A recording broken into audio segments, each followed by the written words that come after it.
अथ श्रीमधुराष्टकम्।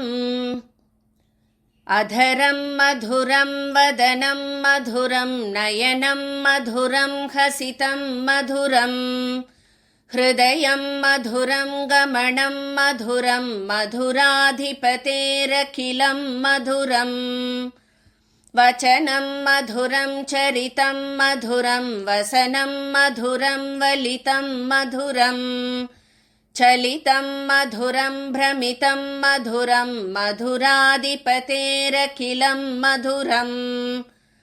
वेणोर्मधुरो रेणोर्मधुरो पाणिर्मधुरो पादौ मधुरौ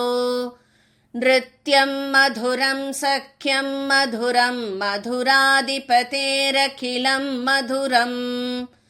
गीतं मधुरं पीतं मधुरं भुक्तं मधुरं सुप्तं मधुरं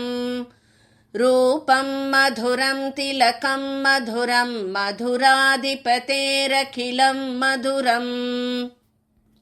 करणं मधुरं तरणं मधुरं हरणं मधुरं स्मरणं मधुरं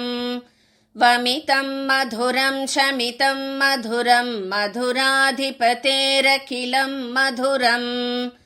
गुञ्जा मधुरा माला मधुरा यमुना मधुरा वीची मधुरा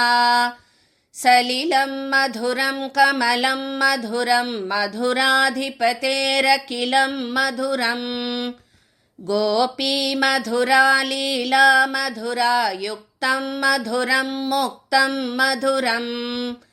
दृष्टं मधुरं शिष्टं मधुरं मधुराधिपतेरखिलं मधुरं